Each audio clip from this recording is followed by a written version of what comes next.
any of you thinking that this might be a bit incongruous, you're wrong. This Congrus, the conger eel, sitting in a pipe, is probably about as long as... oh, there's another one getting into it at the back. That's a beauty. I've always wanted to catch one of these, but I think really, on balance, I prefer seeing them alive and happy.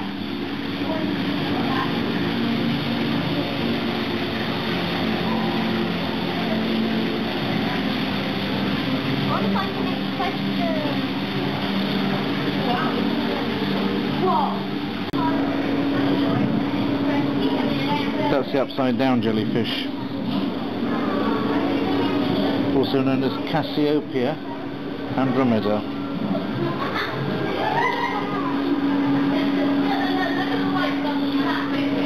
The upside down jellyfish lives its life upside down.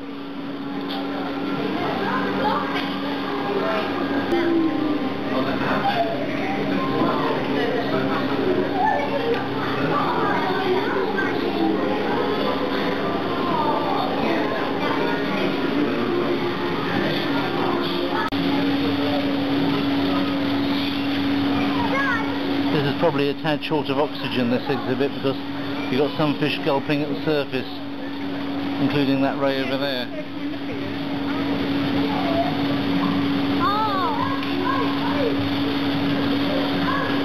Which is not good, please take note.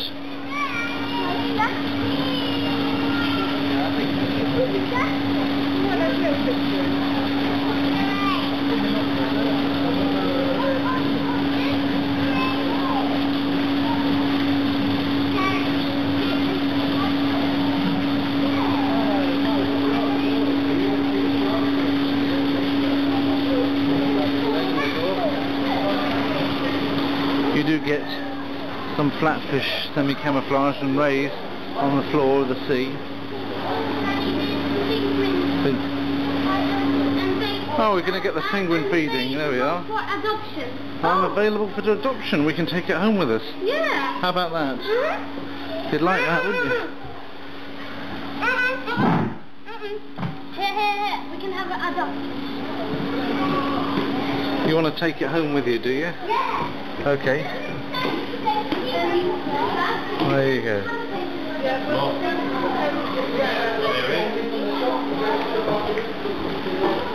Alright. Okay, so we can have maybe, who knows, but if you go to the shop and inquire there, you can go anyway about it. It depends on your penguin, I think. I don't know about the adoption. Okay, I want to have it. You can't adopt a penguin, you've got a cat. The cat will not like the penguin. No, please. I'm going to keep it safe, please. I'm going to keep it safe. Besides, cats don't attack penguins. How do you know? You ever seen a cat attacking a penguin? No, it's not very safe. It's not very safe. I can have a small one to keep it safe, or I can have a... I can keep it on the wall. And Pushkin won't go to the wall because he's not Right. The rocks they're sitting on are quite white, aren't they? I don't think anybody ever takes the guano off them. I know I don't look my best at the moment, says the sign.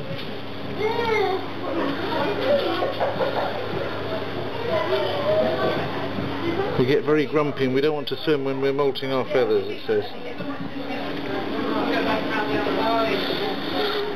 Should you be getting into that? What we're going to be doing, we're going to be telling you guys a bit about our penguins we have here in our centre, and a bit about penguins as a species on the whole as well. Now we've got we've got 7 Humboldt penguins. Not more than one species of penguin. I think where they come from is Peru, Chile, sort of area, and their names are Peru, Chile. Lola, Bumbles, Woody, and Ringo, and Rosie as well. And within that, the only guy in who's single is actually Boomer, and Boomer's currently going through his molt at the moment. Now this happens every year, for our penguins is when basically they lose their feathers, and also they put on a lot of weight because they're going to lose their feathers, because they're going to get cold. That's why at the moment in time their feathers are looking a little bit manky, to be honest with you, because they're going through their molt stage. Now the average lifespan of a penguin is around 30 years roughly, and our eldest penguin in here is Lolo, who's 21. Now Lolo's very identified due to the fact that she's got a pink band around one of her flippers, and she's also she's got arthritis, and she's had arthritis for her whole entire life. And this is why when we do go about feeding our penguins, we feed them by hand, to make sure that if any penguin needs any medication that we give inside a dish, that we know that correct fish is going to that correct penguin.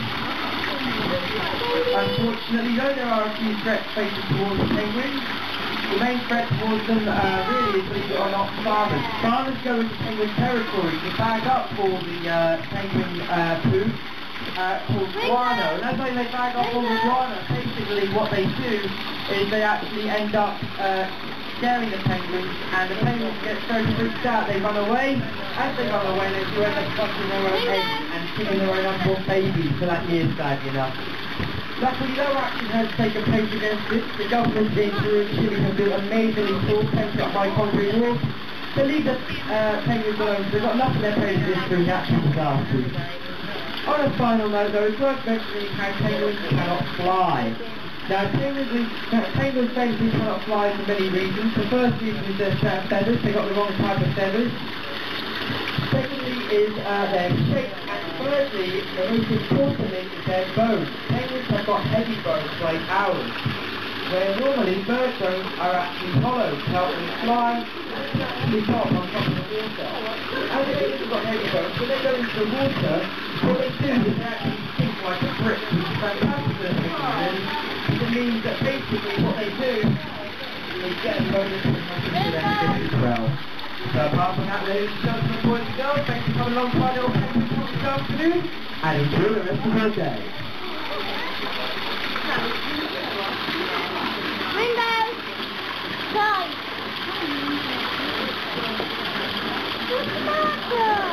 Well, it was just what was supposed to be a penguin feeding turned into a penguin talk. 3-minute penguin talk or 4-minute, and not a bird seems to have been fed.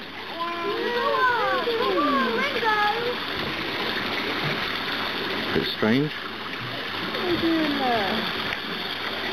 Never mind. This ray is swimming at the top here because it's short of oxygen, aren't you, fella? Aren't you? Aren't you, thorny boy? Aren't you?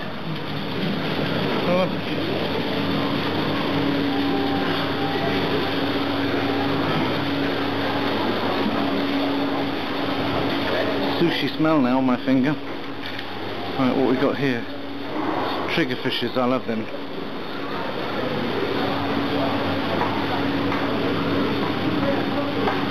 Hey, when you were a girl, Sophie, when you were a little girl, I'll tell you a story about when you were a little girl. I took you into Moscow Aquarium, and you saw one of the fish from this family, not this exact one, but a fish out of this family, and it looked like a kind of funny human head just swimming.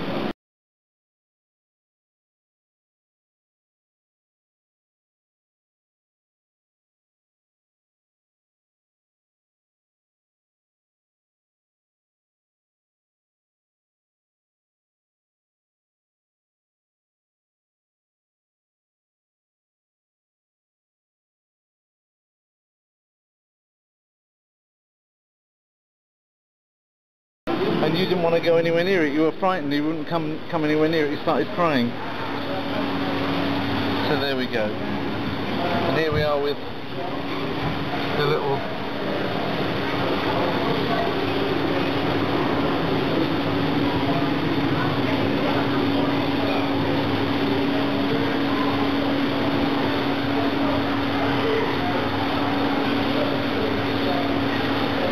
This is about thinking before you flush. Watch what you stick in the sea. This is a copy of Practical Fish Keeping, which evidently they're saying that practical fish keeping deserves to be flushed down the toilet. I used to read Practical Fish Keeping, it's quite reasonably good, but the best of all, of course, was Aquarist and Pond Keeper, which had several letters published in my time when I was a little boy.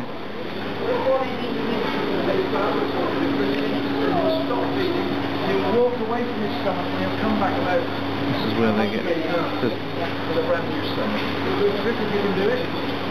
Very good. to touch the starfish and things. Forget that when it grows a new one.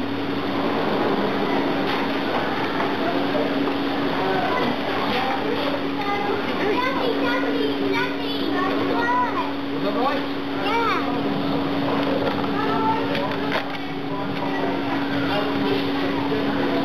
You have to keep on squeegeeing the glass because it's so cold in there that it gets all moistured up, but inside you've got some Gaddidae, members of the Gaddidae family, the cods. Which kind of cod that is, I'm not sure, doesn't say, but it's certainly a type of cod because you can see the 3 dorsal fins and a single barbel in the middle of the chin. It's a bit of a giveaway.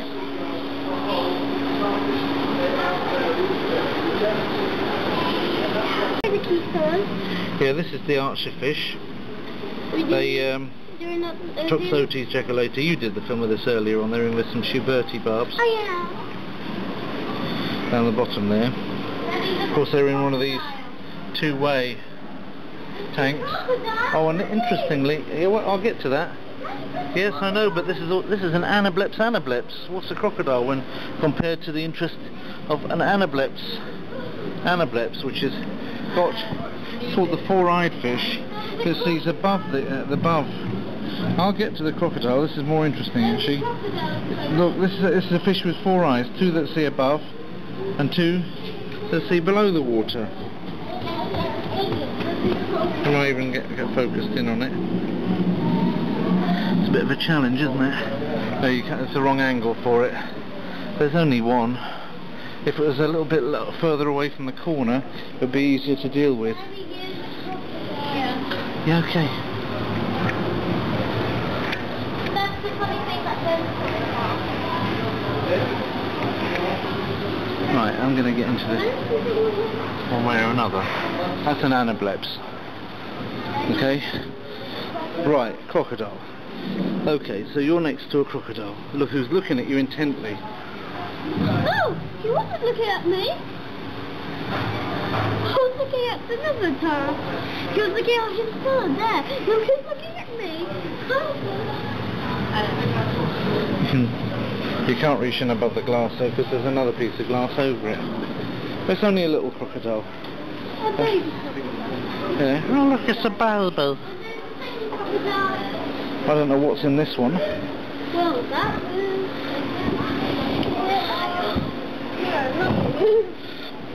That's pacus again.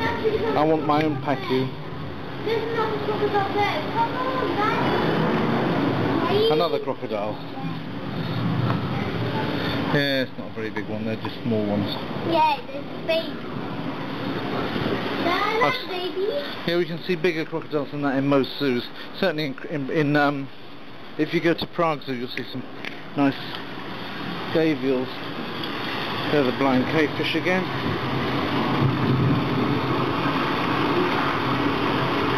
No eyes.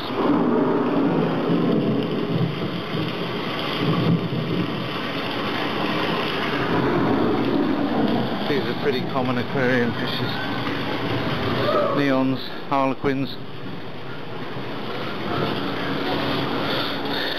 This looks like more common aquarium fishes. Very low light. But you've got some Arnoldi there and you've got some Fleckos. That's really nothing more or less than that's the back of the triggerfish pond.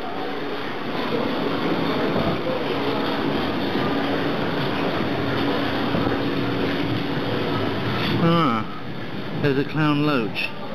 Now clown loaches do like to play dead, but I'm thinking that one's playing rather too well since some of its scales have come off.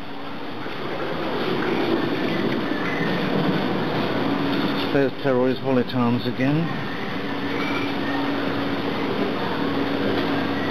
And there is a few of the old monodactylus that also swimming with the sharks and the other thing. And there's a batfish.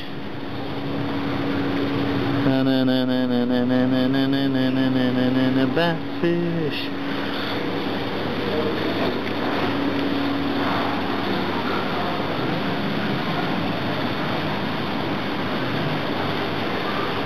And there's a triggerfish as well in there, swimming with its dorsal and ventral.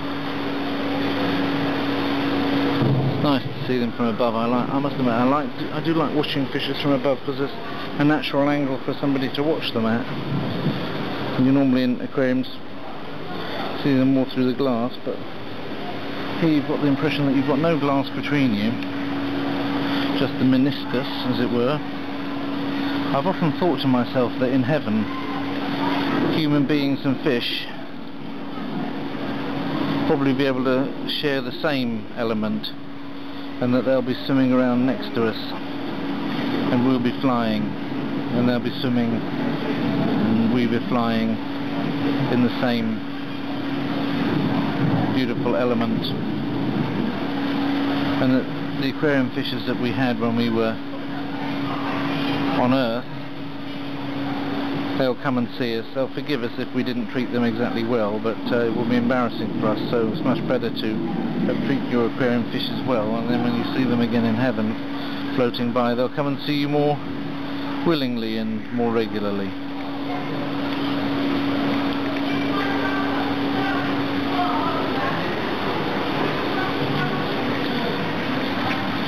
They'll understand.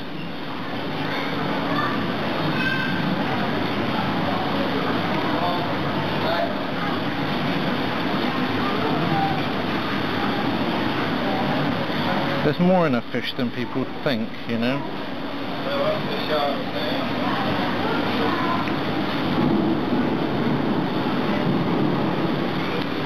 I've always thought that.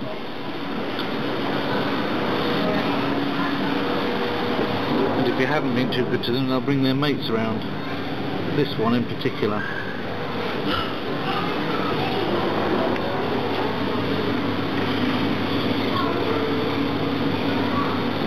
And that one.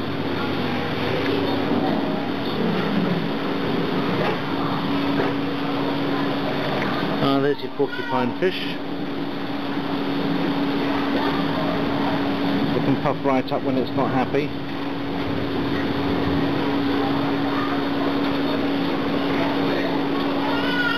Under the sea. Under the sea. Da, da, da, da, da, da. Right, back to the shark area, which is really impressive.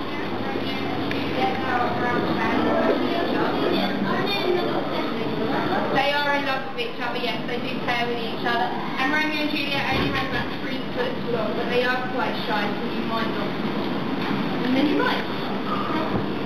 Oh, and what is that in there? What, these 2 black things up here? Yeah. This is, one is a surfer and one is a seal. We are showing you how much alike they look. You look at it and it's split instinct, and you try to figure out which one is which. That one is the shark. That one's the shark. No, that is a surfer, and that is a seal. So you look at them, in a shark's eyes, it's that. You have to make a choice. You can't sit there and look. And then look again, because then it becomes obvious. Yep, that's to tell you not to blame sharks for biting at you if you choose to go out looking like a seal. I agree with that. Personally, I think that surfers deserve all the shark bites they get, but that's another matter. Especially if their first name is Jason and their surname begins with a G. And hopefully when they're out there surfing, they get a jolly good old nip from one of these occasionally. In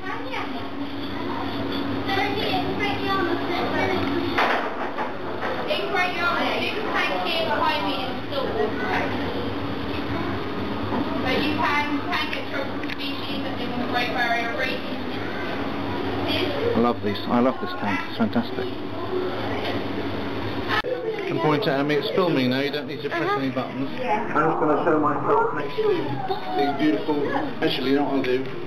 I'm going to have me on it. I'm going to zoom up and see the lovely big faces. Look at those faces. Look at this guy's face. They look like... You have eyes like humans. Yeah. I think this guy's fantastic. I love his face. Can I just see the take this? Because I really see him because I'm not a big girl. A very big girl. Big, huge, heavy fish. Fantastic. Wait, just try and see.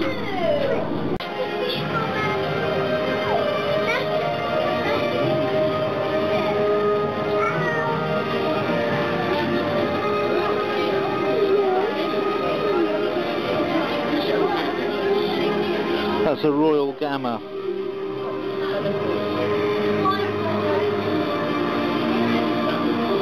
Not grammar. Grammar is for linguists, and gamma is for ichthyologists.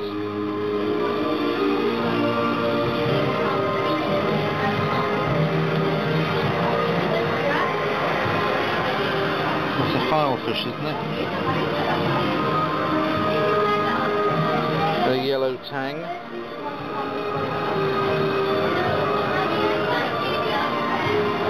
There's one of the anemone, current anemones down there.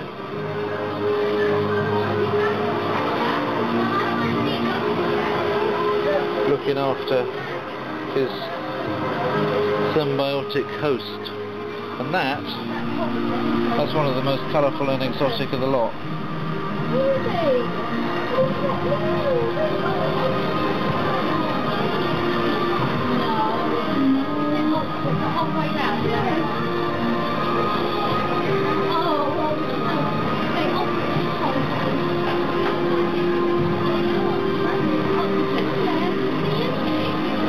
That was the mandarin fish.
Did they give you some more?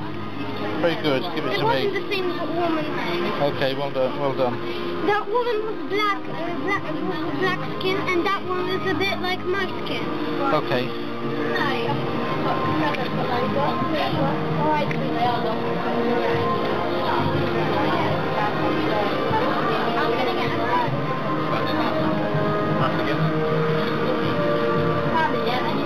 Now earlier on, when I was here, I was focusing mainly on the morays.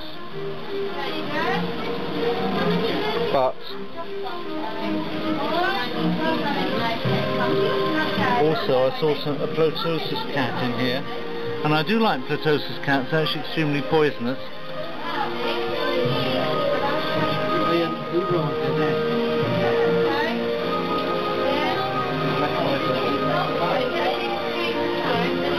That's not a plotosis cat. They're just coming out here. They're going in when they see people arrive. But if you keep still or hang back for long enough, then fishes will come out of their lairs. The end of a pirate's sword here.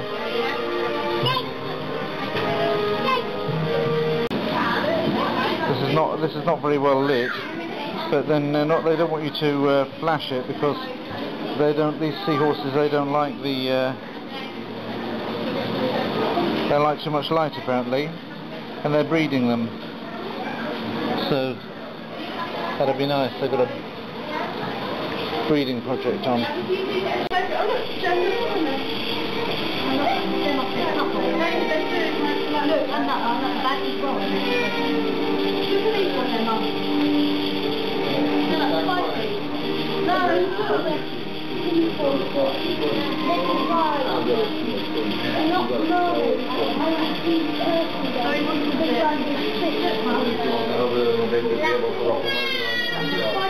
My favourite colour of the Oh, this one's got a whole load in his tummy. That's the male, and he's got all the babies in his tummy, in the pouch. Yeah, the men get pregnant in seahorses. There's another one, pregnant man seahorse. Yeah, and at the back you've got a really full pregnant seahorse. They like it quiet. They like it quiet. Yeah, they're really pregnant. Those male horses. That's the baby pregnant. Yeah, that one's only slightly pregnant. It's got quite a few months to go. And that one's very They're remarkable fish though. Remarkable clever fish. They like to grab their tail around the ropes like here.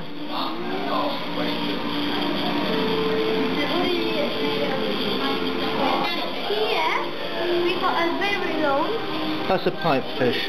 It's like a seahorse, but it's not exactly the same shape. It's very close related to the seahorse. It's called a pipefish. Yes, and the males get pregnant in the pipefish as well. And you know there is also another fish called a chernik or a stickleback, which is a freshwater fish, which is also related in certain ways to these pipefishes and seahorses. Yeah, I can't resist taking these again. This one's almost grooming the other two. They look as though there's something almost intelligent about them in their own ancient way.